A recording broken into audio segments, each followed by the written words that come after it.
না কাটা লাগবে না, যদি ওর আসতে মন চায় তাহলেও আসবে, তখন এগুলো যেমন নিতে পারছে আনতেও পারবে। ওইবার ওরকম যদি বাসে আন, গাড়িতে না, এত কষ্ট করে পাঠাইতেছি। আর তোমরা যদি মনে করো যে তিশা আপু এখন এগুলো কেন পাঠাচ্ছ, তুমি চাও না আখি আপু আসুন, দেখো ও এখানে দামি দামি কোনো ড্রেসই নেই, বললাম না এই টাইপের যে ড্রেসগুলো ওইগুলো নিচ্ছে, তো এখন ভিডিওস করতেছে, ওর এগুলো প্রয়োজন, আর এগুলো ওরই ড্রেস। আখির জন্য সমস্ত ড্রেস পাঠিয়ে দিল তৃষা। আখির পরার সমস্ত জামা কাপড় এবার আখির বাড়িতে পাঠিয়ে দেওয়ার ব্যবস্থা করছে বস্তা ভর্তি করে তৃষা। তৃষা জানিয়েছে ওর যদি কখনো আসার ইচ্ছা হয় ও আসতে পারে, তবে ও এখন ভিডিও করছে, এই ড্রেসগুলো ওর প্রয়োজন, ওর পরতে লাগবে, তাই এইসব ড্রেস আমি আর রেখে কি করব, সব কিছুই পাঠিয়ে দিলাম। অন্যদিকে আখিও একটি ভিডিও করেছে যেখানে দেখা গিয়েছে তাকে শোরুমে, সে এবার নতুন ব্যবসায় হাত দিয়েছে। আখি জানায় ওরা যে ড্রেসগুলো পাঠাবে বলেছিল সেগুলি ওরা পাঠাচ্ছে না, ঈদের পরে পাঠাবে।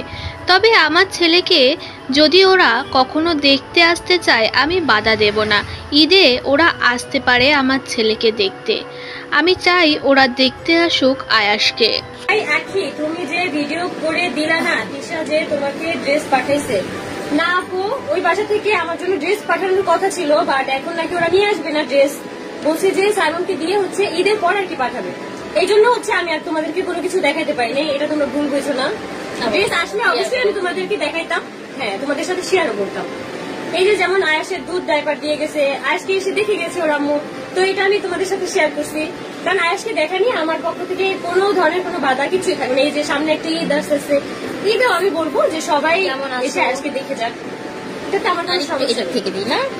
আর এত কিউট, বিশ্বাস করা পুরা, মানে এত কিউট, আরো চালাক হতে হবে তোমাকে, আরো অনেক বেশি মানে সব দিক থেকে ওকে থাকতে হবে মাশাআল্লাহ দিলে। আচ্ছা ঠিক আছে, কিউট একটা মেয়ে, আর এত শুকনো একটা মেয়ে, মাশাআল্লাহ একটা পিচ্চি একটা বাচ্চা মেয়ে, অনেক গামলা ভরে করে খাইতে হবে, মোটা হইতে পারবো না। সুমাইয়া আপু লিখছে 1500 টাকা শাড়ির দাম, দেখি কার শাড়ির প্রাইসটা হয়। 1500 টাকা শাড়ির দাম? আচ্ছা ঠিক আছে, তারপর আমি বলবো, আমি সবার শেষে লাইনের শেষে এই শাড়িটার দাম বলবো।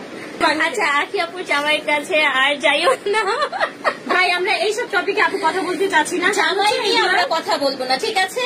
জামাই তোমাদেরকে সুন্দর সুন্দর ড্রেস দেখাবো, সুন্দর সুন্দর শাড়ি দেখাবো, বুঝছো আপুরা? আচ্ছা আয়াস কোথায়? আয়াস হচ্ছে বাসায়। আচ্ছা, পুরো বাংলাদেশ তোমার পাশে আছে ইনশাআল্লাহ। ইনশাআল্লাহ। 2500 টাকা। হাই ওয়াও, 1.6 আসছে, 2500 টাকা শাড়িটা। আমি সবার মানে মানে এগুলো আন্দাজগুলো আর কি বুঝতেছি। আচ্ছা, চুপ থাকতে নেই, কয়েকটা কথার উত্তর দিতে হয়। হ্যাঁ, সব কথায় চুপ থাকতে নেই। হ্যাঁ, চুপ থাকলে মানুষ অনেক মানে এটা এক কথায় বাংলা ভাষায় লাই পাইয়া যাওয়া, লাই পাইয়া যায়, বুঝছো? মাথায় ওইটা না আছে, দিবে একটা সময়, ও দিবে আস্তে আস্তে লাই দিবে সবাইকে। হ্যাঁ, এখন আমি ওইসব ব্যাপারে কোনো কথাই এখন চুপ থাকা মনে হয়। আমি টোটালি চাচ্ছি যে এই বিষয়গুলো অ্যাভয়েড করতে, বাট আমার গায়ে পড়ে যদি কোনো কিছু করা হয় আমি কখনোই থেমে থাকবো না।